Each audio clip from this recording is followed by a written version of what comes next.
देख रहे हैं द न्यूज़ वाला नेटवर्क। जिस हिसाब से अभी सियासी हलचल उत्तराखंड में तेज़ हो चुकी है कि तीरथ सिंह रावत जी ने दिल्ली जब ये 30 जून को पहुंचे थे और उन्होंने आज जेपी नड्डा राष्ट्रीय अध्यक्ष जी को इस्तीफ़ा दे दिया है, तो इसी को लेकर आज हमारे साथ कुछ खास मेहमान जुड़े हैं। हमारे साथ हैं विनय यादव जी, जो कि आप इन्हें जानते हैं। ये सुर्खियों में आजकल बहुत रह रहे हैं, क्योंकि चाहे पुस्तकालय का मामला हो, चाहे भू कानून का मामला हो, उनको लेकर ये आवाज़ उठाते रहते हैं। आइए इनसे बातचीत करते हैं कि क्या कुछ कहते हैं विनय यादव। पहले तो सर जी आपका बहुत बहुत आभार, और आपके पूरे दर्शकों का भी मैं शुक्रिया अदा करना चाहता हूं, और जो आप एक मुहिम को बुलंद कर रहे हैं।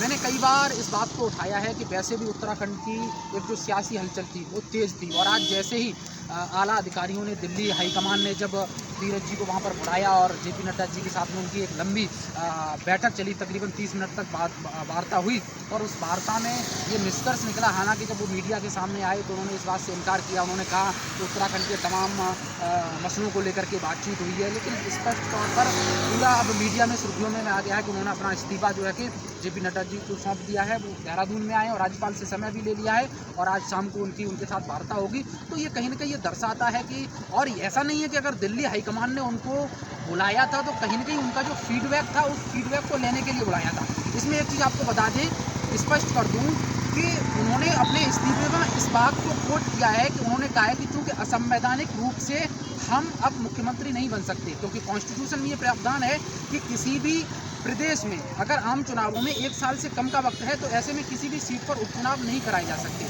चूँकि कॉन्स्टिट्यूशन में ये भी प्रावधान है कि अगर मसला मुख्यमंत्री के चुनाव का है तो वहाँ पर कोर्ट और जो है कि आला कमान उसको मुख्यमंत्री का चुनाव जो है कि किसी भी सीट पर मुख्यमंत्री के चुनाव के लिए वहाँ पर उपचुनाव कराया जा सकता है।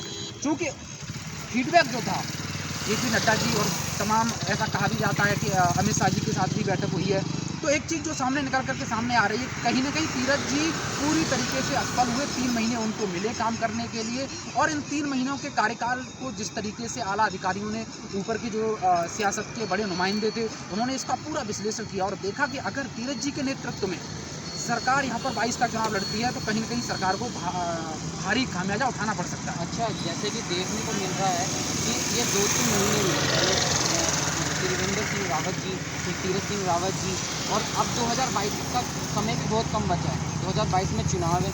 क्या आपको नहीं लगता कि इतनी जल्दी जल्दी मुख्यमंत्री बदल रहे हैं? क्या भाजपा के पास मुख्यमंत्री का कोई चेहरा नहीं है?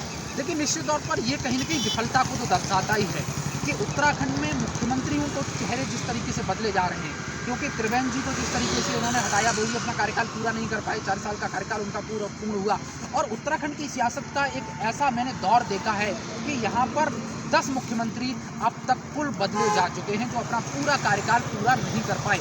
तो कहीं ना कहीं बीजेपी भी इसमें पूरी तरीके से असफल नजर आ रही है। और एक चीज़ आपको ये बता दें कि अगर आप बार बार मुख्यमंत्री बदल रहे हो, इसका मतलब क्या है कि जनता आपको स्वीकारता नहीं दे रही है। आप कल दूसरा फेस लाओगे, उसके लिए भी डेमोक्रेसी में, लोकतंत्र में जब तक जनता की स्वीकारता नहीं होगी तब तक मैं समझता हूँ कि आप कितने भी मुख्यमंत्री बदल लीजिए, आपको अच्छा रिजल्ट नहीं होगा। और यही कारण है कि अब पूरी तरीके से बीजेपी उत्तर प्रदेश के, उत्तराखंड के 2022 के चुनावों में बैकफुट पर नजर आ रही है, क्योंकि जिस तरीके से ये लोग मुख्यमंत्रियों को बदल रहे हैं, नए नए चेहरों को ला रहे हैं। कल फिर से जो है कि उत्तराखंड में बैठक होगी, और किन चेहरों को लेकर के जो है कि सियासत गरमाएगी, फिर से कौन नया चेहरा होगा, ये तो हम कल की बात होगी, कल देखा जाएगा। लेकिन फिलहाल में ये कहीं ना कहीं बीजेपी के लिए, खास करके उत्तराखंड की राजनीति में अच्छे संकेत नहीं है फिर से मुख्यमंत्री का बदलना। क्या मुख्यमंत्री का बदलना कोरोना काल है या और कोई कारण है? देखिए गोस्वामी जी, आपकी जानकारी के लिए बता दूं कि जिस तरीके से उत्तराखंड में बीजेपी सरकार पिछले 5 वर्षों के कार्यकाल में फ्लॉप रही है। कैग की रिपोर्ट उठा करके देख लीजिए, चाहे वो बेरोजगारी का मुद्दा हो, चाहे वो स्वास्थ्य सेवाओं का मुद्दा हो, और चाहे वो पलायन जैसी समस्या हो, इन पूरी समस्याओं से पूरी तरीके से लड़ने में विफल रही है कहीं ना कहीं। और यही कारण है कि जनता के अब वो लोग पूरी तरीके से दिमाग से निकल चुके हैं, क्योंकि उत्तराखंड की जनता, क्योंकि उत्तराखंड सबसे पहले तो एक बहुत बड़ी त्रासदी के दौर से गुजर रहा है। उत्तराखंड के पास आज बेरोजगारी, पलायन बहुत बड़ी समस्याएं हैं, और ये राजनेता, इनको चुनकर के भेजा जाता है, जिन मुद्दों को लेकर के ये लोग सियासत में आते हैं और सियासत करते हैं, वो मुद्दे पीछे छूट जाते हैं। और यही कारण है, अगर जेपी नड्डा जी ने दिल्ली में इनको बुलाया तो ज़रूरी था कि फीडबैक लगातार यहाँ से दिल्ली के लिए जा रहा था और वो फीडबैक सकारात्मक नहीं था। इसीलिए प्रधानमंत्री जी ने भी, अमित शाह ने भी और जेपी नड्डा जी ने भी ये कहा कि अगर इनके नेतृत्व में 22 का चुनाव हुआ तो बीजेपी को बहुत बड़ा खामियाजा उत्तराखंड से उठाना पड़ सकता है और इसीलिए तीरथ जी को फिर से यहाँ से जाना पड़ेगा। अच्छा, मुख्यमंत्री की रेस में किसको आप देखना चाहते हैं? कौन मुख्यमंत्री का चेहरा हो? देखिए, मुख्यमंत्री की रेस में बहुत सारे चेहरे हैं। यूँ तो जब त्रिवेंद्र जी, एक तो सतपाल महाराज जी का नाम मैं समझता हूँ कि इस रेस में आगे है, हरक सिंह रावत जी हो सकते हैं और भी कई चेहरे हो सकते हैं, लेकिन अभी चूँकि इस पर कहना कुछ भी जल्दबाजी होगा, ये हाईकमान का फैसला होगा, वो लोग तय करेंगे। लेकिन एक चीज़ तो तय है कि अब उत्तराखंड में कम से कम बीजेपी का पतन हो रहा है। 2000 में पहली बार जो सरकार बीजेपी ने बनाई थी, यहाँ से शंखनाद किया था और मैं समझता हूँ कि जब यहाँ से जाने की बारी है तो बीजेपी यहाँ से एंड करने वाली, ऐसा मुझे लगता है, क्योंकि कार्य बिल्कुल भी हुआ नहीं। उत्तराखंड में आज भी शिक्षा, स्वास्थ्य और रोजगार के मुद्दों पर ये सरकारें विफल रही हैं। मैं तो कहता हूँ कि उत्तराखंड में आर्टिकल 371 के तहत इसको एक अलग राज्य का दर्जा दे करके और इसको कुछ स्वायत्तता का अधिकार देना चाहिए। और उत्तराखंड में जैसे भू कानून अभी चल रहा है, उसको लेकर के किस तरीके से सियासत गरमाई हुई है, तो उत्तराखंड में विकास हुआ नहीं और यही कारण है कि जनता ने इन राजनेताओं को बिल्कुल ही स्वीकार करने से मना कर दिया। ये सबसे बड़ी विफलता का कारण है। आप देखो, मुख्यमंत्री ऐसे ही नहीं बदले जाते। अगर मुख्यमंत्री बदला जा रहा है, इसका मतलब क्या है?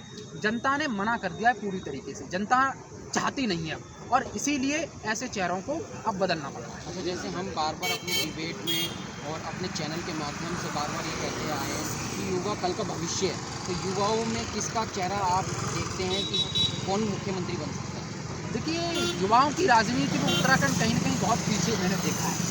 बहुत सारे चेहरे उत्तराखंड की राजनीति में अभी उभर करके सामने नहीं आ पाएंगे। यद्यप हम लोग चाहते हैं कि भारत एक बहुत बड़ी डेमोक्रेसी है और बहुत बड़ा यूथ का देश है, ऐसे में उत्तराखंड में यूथ को भी राजनीति में अपनी भूमिका सक्रिय करनी चाहिए। लेकिन चूंकि अभी उतनी बड़ी तादाद में कोई ऐसा चेहरा अभी है नहीं जो उत्तराखंड की राजनीति का नेतृत्व कर सके। लेकिन अगर आगे आने वाली समय में डेमोक्रेसी में उत्तराखंड की राजनीति के लिए युवा अपनी भूमिका सुनिश्चित करते हैं तो मैं समझूंगा कि उत्तराखंड की राजनीति को एक नई विचारधारा मिलेगी और एक नए युग का सूत्रपात यहाँ पर मैं देखना चाहता हूँ। लेकिन अभी फिलहाल में सतपाल महाराज जी का नाम आ रहा है, राज्य में मंत्री हैं वो, हरक सिंह रावत जी का नाम आ रहा है और भी ऐसे हो सकता है कि कैबिनेट में जो मंत्री रहे भी प्रदेश अध्यक्ष हैं वर्तमान में मदन कौशिक जी, उनका भी नाम हो सकता है कि आगे रहे। लेकिन कहीं ना कहीं मैं चाहता हूँ कि ये जो चेहरे हैं इनसे उत्तराखंड का कम से कम उद्धार होने वाला नहीं।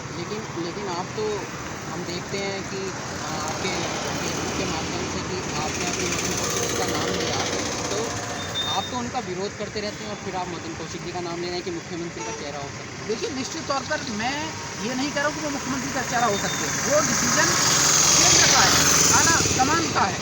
लेकिन मैं इतना जरूर कहूँगा कि मैं फिर बार बार कह रहा हूँ कि मेरा किसी भी व्यक्ति पार्टी के साथ कोई भी विरोध नहीं है। लेकिन अगर वो कल को मुख्यमंत्री बनते हैं तो आप क्या करेंगे? देखिए, कल के लिए अगर वो मुख्यमंत्री बनते हैं तो हम उनको शुभकामनाएं देंगे, लेकिन शुभकामनाओं के साथ ये संदेश भी देंगे कि कम से कम अपनी जातिगत इस लड़ाई से निकल करके, परिवारवाद की राजनीति से निकल करके उत्तराखंड के विकास की तरफ बढ़ाएं। भाई, हम चाहते हैं कि डेमोक्रेसी में परिवर्तन हो, हमारा लोकतंत्र सुदृढ़ हो, कोई भी व्यक्ति हो, हम किसी के खिलाफ नहीं है, लेकिन हम हमेशा उत्तराखंड के मुद्दों के लिए लड़ते हैं, हम हमेशा से उत्तराखंड की आवाज़ को बुलंद करते हैं। आज हम एक बात फिर से कहना चाहते हैं कि उत्तराखंड के 5 लाख से ज़्यादा किसानों का 1600 करोड़ रुपया का आज भी जो ऋण बकाया है वो माफ़ कर देना चाहिए सरकार को तत्काल प्रभाव से। आप मुख्यमंत्री बदलते रहिए, हमें कोई फर्क नहीं पड़ता। उत्तराखंड के 10 लाख से ज़्यादा पढ़े लिखे बेरोजगार युवा, उनको आप रोजगार दे दीजिए। उत्तराखंड में 60% आबादी अब तक उत्तराखंड की पलायन कर चुकी है। पलायन से निपटने के लिए वहाँ पर रोजगार के सृजन के माध्यम उपलब्ध कराइए। हम तो ये मांगे चाहते हैं, चाहे कोई भी नेता हो, लेकिन जो उत्तराखंड की ज़मीन के साथ खिलवाड़ करेगा, संस्कृति को लूटेगा, यहाँ पर पलायन को नहीं रोक पाएगा, विफल रहेगा, स्वास्थ्य सेवाओं के मामले में विफल रहेगा, हम उसकी पूरी तरीके से खिलाफत करेंगे। ऐसे नेता हमें कतई स्वीकार नहीं है जो उत्तराखंड को पूरी तरीके से चौपट कर दे। तो इसलिए अगर कल के लिए आला अधिकारी मदन जी को मुख्यमंत्री बना देते हैं तो स्वागत है उनका, लेकिन स्वागत के साथ ही साथ अगर वो अच्छा काम नहीं करेंगे, अच्छा उनका रवैया नहीं होगा प्रदेश को लेकर के, अच्छी नीतियाँ पॉलिसी नहीं बनाएंगे, तो जनता फिर से नकार देगी। ये तो जनता के ऊपर डिपेंड करता है। मैं एक बात फिर कहता हूँ कि जितना भी काम बीजेपी सरकार ने अच्छा या बुरा किया है, सबका रिजल्ट 22 में आएगा। और आज मेरी बात को कोट कर लेना, 2022 में उत्तराखंड में बीजेपी की सरकार नहीं बनेगी। फिर आगे क्या नेतृत्व आएगा, किन गठजोड़ के साथ कौन सी सरकार नए अस्तित्व में आएगी, लेकिन कम से कम बीजेपी का अस्तित्व उत्तराखंड में 2022 में खत्म होने जा रहा है। इस बात को मैं कह देना चाहता हूं, क्योंकि उत्तराखंड में बीजेपी ने बिल्कुल भी काम नहीं किया है, इसलिए इस बार देश की जनता, उत्तराखंड की जनता नकार रही है।